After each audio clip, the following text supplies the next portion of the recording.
नमस्कार, स्वागत है आपका हमारे खास प्रोग्राम में। मेरा नाम है मेहंदी गर्ग।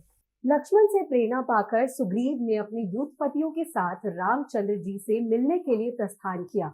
एक पालकी मंगाकर उसमें पहले लक्ष्मण को आरूढ़ किया और फिर स्वयं भी उसमें जा बैठा। शंखों और भेरियों की ध्वनि करते हुए सहस्त्रों वीरों के साथ सुग्रीव वहां पहुंचा जहां श्री राम निवास कर रहे थे। लक्ष्मण को आगे कर और हाथ जोड़कर विनीत भाव से सुग्रीव श्री राम के सम्मुख खड़ा हो गया।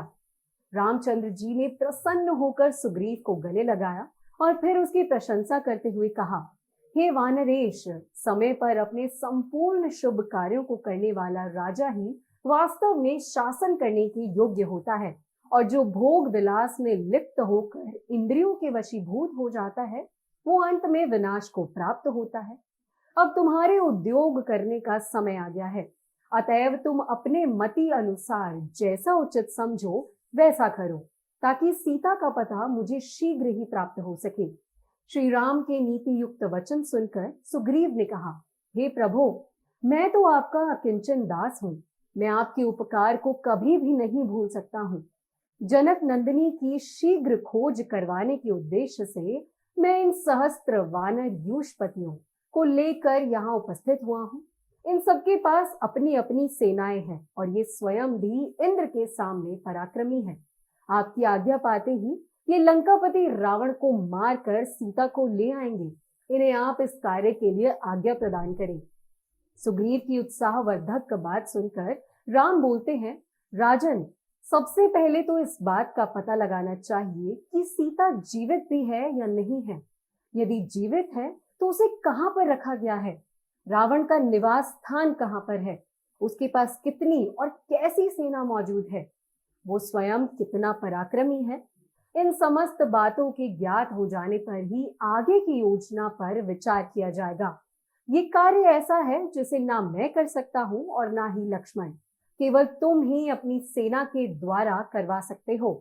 राम के वचन सुनकर सुग्रीव ने अपने यूथपतियों को बुलाकर आज्ञा दे दी, हे वीर महारथियों, अब मेरी लाज और श्री रामचंद्र जी का जीवन तुम लोगों के हाथ में है। तुम दसों दिशाओं में जाकर जानकी जी की खोज करो। उन सभी पर्वतों की दुर्गम कंदराओं, वनों, नदी तटों, समुद्री द्वीपों, उपत्याओं और उन गुप्त स्थानों को छान मारो जहां उनके होने की तनिक भी संभावना हो। आकाश, पाताल, भूमंडल का कोई भी स्थान छिपा नहीं रहना चाहिए। 1 मास के अंदर जानकी जी का पता मिल जाना चाहिए। यदि इस अवधि में उनका पता ना लगा सके तो तुम स्वयं का वध हुआ समझना। वानर यूथपतियों को इस प्रकार की कठोर आज्ञा देकर सुग्रीव हनुमान से बोलते हैं, हे कपिश्रेष्ठ, पृथ्वी, अंतरिक्ष, आकाश, पाताल, देवलोक, वन, पर्वत, सागर, कोई ऐसा स्थान नहीं है जहां तुम्हारी गति ना हो। असुर, गंधर्व, नाग, मनुष्य, देवता, समुद्र तथा पर्वतों सहित संपूर्ण लोकों को तुम जानते हो और तुम अतुल, अद्वितीय, पराक्रमी तथा साहसी भी हो। तुम्हारी सूझबूझ और कार्यकुशलता भी अपूर्व है। यद्यपि मैंने सीता जी की खोज के लिए सब वानरों को आदेश दिया है, परंतु मुझे सच्चा भरोसा तुम्हारे ऊपर ही है और तुम ही उनका पता लगाकर लाना है। सुग्रीव का हनुमान पर इतना भरोसा देखकर राम बोलते हैं, हे हनुमान, सुग्रीव की भांति मुझे भी तुम पर पूरा विश्वास है कि तुम सीता का पता अवश्य लगा लोगे। इसलिए मैं तुम्हें अपने नाम से सुशोभित अपनी ये मुद्रिका देता हूँ।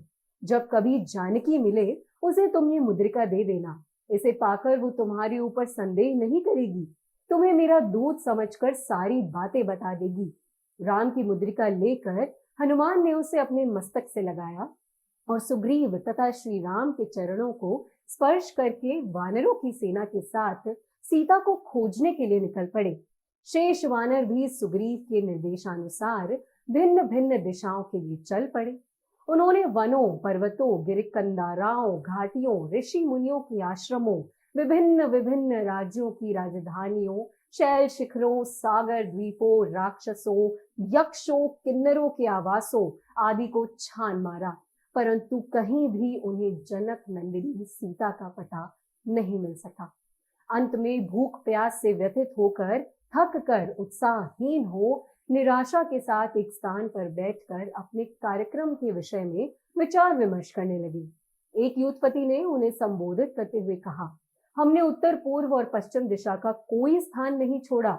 अत्यंत अगम्य प्रतीत होने वाले स्थानों को भी हमने छान मारा, किंतु कहीं भी महारानी सीता का पता नहीं चल पाया है। मेरे विचार से अब हमें दक्षिण दिशा की ओर प्रस्थान करना चाहिए। इसलिए अब अधिक समय नष्ट ना करके हमें तत्काल यहाँ से चल देना चाहिए। युद्धपति का प्रस्ताव स्वीकार कर सबसे पहले ये दल विंध्याचल पर पहुंचा। वहां की गुफाओं, जंगलों, पर्वत शिखरों आदि सभी स्थानों को उन्होंने छान मारा, किंतु जनक नंदिनी सीता के उन्हें दर्शन वहां भी नहीं मिले।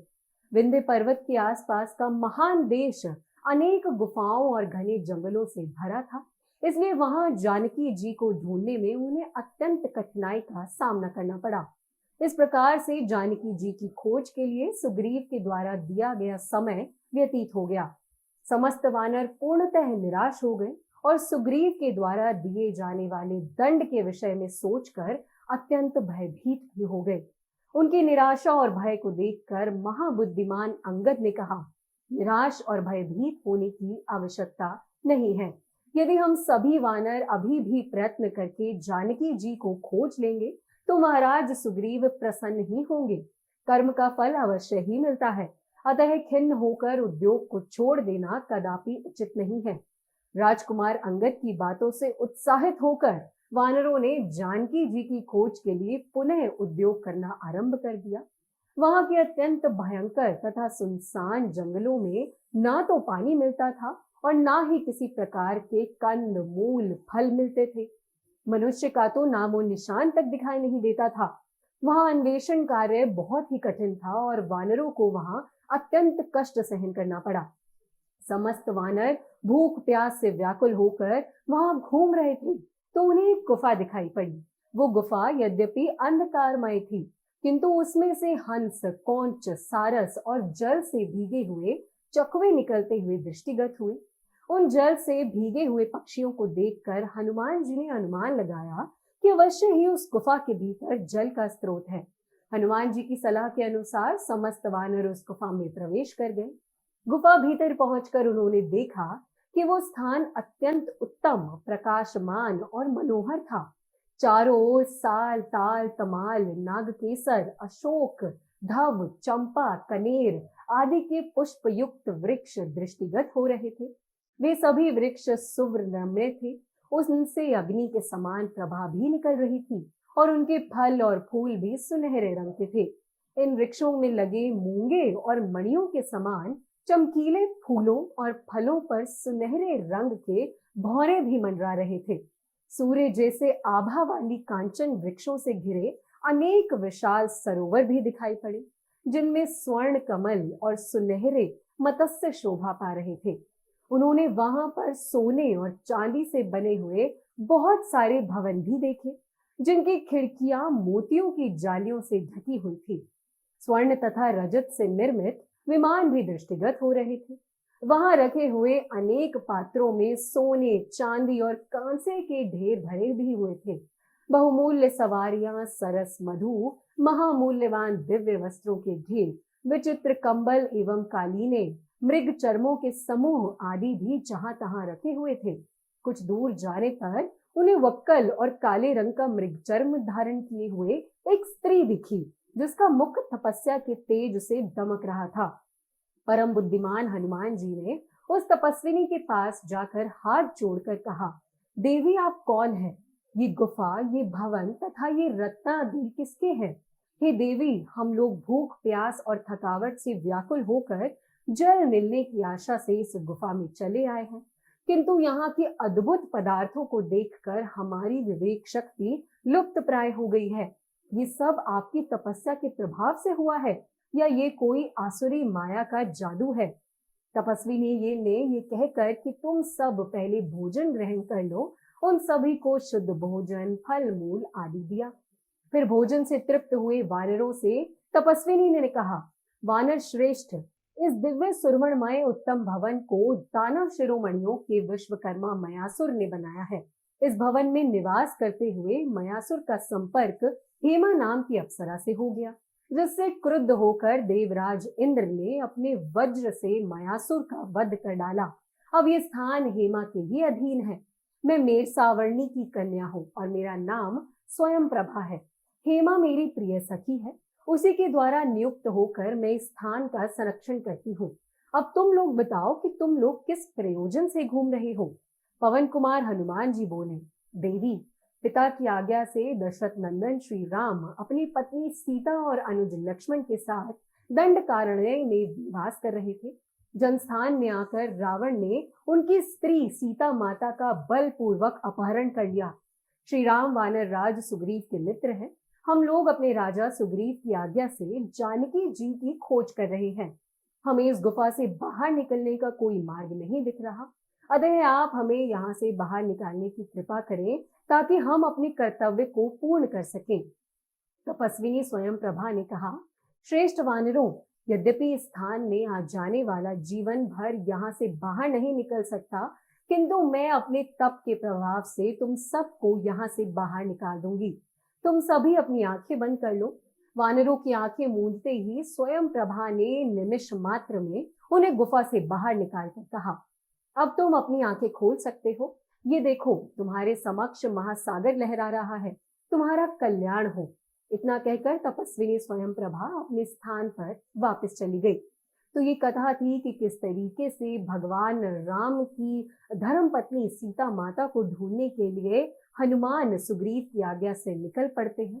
ऐसे ही अनसुनी कहानियां हम आपको ऐसे ही नए नए एपिसोड्स में बताते रहेंगे। सबसे पहले आप इस वीडियो को ज्यादा से ज्यादा शेयर कीजिए ताकि ज्यादा से ज्यादा लोग भगवान राम से जुड़ी इन कहानियों को जान सके।